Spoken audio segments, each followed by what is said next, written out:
Untuk menyiasati quarter life crisis ini, coba dulu terapkan hal-hal yang perlu kamu ketahui sebelum usia 25 tahun. Yang pertama, kamu harus tahu bahwa umur segitu adalah waktu terbaik untuk berinvestasi. Aku nggak akan bosan-bosan mengingatkan kamu untuk mulai berinvestasi mulai dari sekarang. Karena di saat pendapatan masih rendah.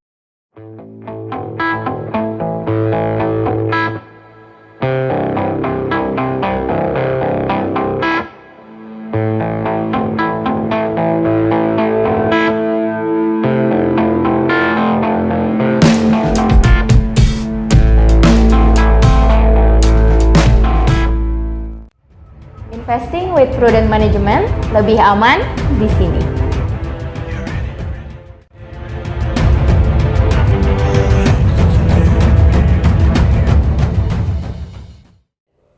Halo sahabat Purwanto AM Lifestyle, kembali lagi dengan Indira sebagai marketing tim di Purwanto Asset Management. Di video kali ini kita akan membahas mengenai hal-hal yang wajib diketahui sebelum umur 25 tahun.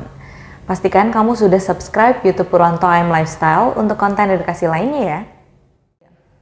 Kamu saat ini berumur 18 hingga 30 tahun, lagi ngalamin masalah yang banyak dan gak beres-beres. Nah itu berarti kamu sedang memasuki fase quarter life crisis. Quarter life crisis atau krisis seperempat abad adalah fase di mana seseorang mengalami kecemasan, kekhawatiran, dan kegalauan akan kehidupannya yang tidak pasti di masa depan. Umumnya, hal yang dikhawatirkan adalah seputar relasi, karir, percintaan, kehidupan sosial, dan lain-lain. Gak hanya itu, seseorang yang mengalami quarter life crisis sering mempertanyakan eksistensi sebagai manusia. Nah, kalau kamu salah satunya yang sedang mengalami hal ini, cocok banget ya. Tetap simak videonya sampai habis. Perlu kita pahami kalau quarter life crisis ini nggak terus-menerus berlangsung dari umur 18 sampai 30 tahun ya. Namun rentang waktu tersebut. Nah, biasanya krisis ini dialami oleh orang-orang yang berumur sebelum 25 tahun. Bukan tanpa alasan, hal ini dikarenakan di umur sebelum 25 tahun itulah banyak fresh graduate bermunculan. Dengan kondisi dan situasi yang berbeda-beda. Pada umur itu juga, para junior atau entry level mulai perjalanan karirnya. Pada posisi junior atau entry level, seringkali orang-orang dibuat bingung dengan keadaan. Beban tanggungan yang satu persatu mulai bermunculan, posisi dan pekerjaan yang semakin meragukan, besaran gaji atau pendapatan yang dirasa kurang, dan masih banyak lagi. Kamu relate gak sama hal ini? Meskipun banyak sekali fakta pahit soal kehidupan di umur sebelum 25 tahun, ada juga hal-hal positif yang bisa kita jadikan kendaraan untuk menuju masa depan yang kita harapkan nih. Kalau kamu masih berumur 25 tahun ke bawah, artinya masih banyak kesempatan kerja yang terbuka. Jadikan itu sebagai privilege dan manfaatkanlah usia muda untuk membentuk karir cemerlang di masa yang akan datang. Umur di bawah 25 tahun juga adalah umur terbaik untuk belajar. Kita dianggap lebih fleksibel, lebih lincah, lebih mudah untuk diarahkan, atau bisa dimonitor oleh atasan dan mentor kita. Rata-rata usia ini banyak orang yang belum menikah ya. Jadi bisa dikatakan belum memiliki beban tanggungan atas istri atau suami dan juga anak.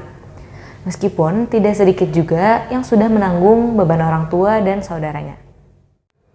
Untuk menyiasati quarter life crisis ini, coba dulu terapkan hal-hal yang perlu kamu ketahui sebelum usia 25 tahun. Yang pertama, kamu harus tahu bahwa umur segitu adalah waktu terbaik untuk berinvestasi. Aku nggak akan bosan-bosan mengingatkan kamu untuk mulai berinvestasi mulai dari sekarang. Karena di saat pendapatan masih rendah, kita bisa memanfaatkan waktu yang bekerja untuk meningkatkan nilai uang kita. Yang kedua, kegagalan bukanlah akhir dari dunia. Setelah kamu berhasil memulai berinvestasi, kamu akan mengalami resiko-resiko dari produk investasi yang kamu pilih. Jangan anggap itu sebagai kegagalan, apalagi akhir dari dunia. Belajar dari pengalaman dan rajinlah edukasi diri sendiri. Yang ketiga, berhati-hatilah terhadap urusan pinjam-meminjam uang. Coba untuk menyediakan dana darurat setiap bulannya agar terhindar dari meminjam uang di saat sedang dibutuhkan. Dan berhati-hatilah saat ingin meminjamkan uang kepada orang. Jadi kesimpulannya, manfaatkanlah usia sebelum 25 tahun ini sebagai waktu untuk mengenal diri sendiri, merenungkan tujuan, dan membuat planning untuk mencapai goals di masa depan. Jangan ragu mengeluarkan uang untuk investasi. Jika mudah buat kamu mengeluarkan uang untuk belanja, kenapa masih berpikir 2 kali untuk masa depan? Yuk mulai dulu investasi reksadana di Puranto Asset Management dengan minimum pembelian 100.000 aja. Gimana menurut kamu tentang materi di video kali ini? Jika kamu punya opini dan pertanyaan, tulis di kolom komentar di bawah ya. Jangan lupa like, share, dan subscribe YouTube channel Puranto M Lifestyle dan follow juga Instagram @Puranto Asset Management untuk update konten-konten menarik seputar investasi lainnya. Investing with Prudent Management, lebih aman di sini.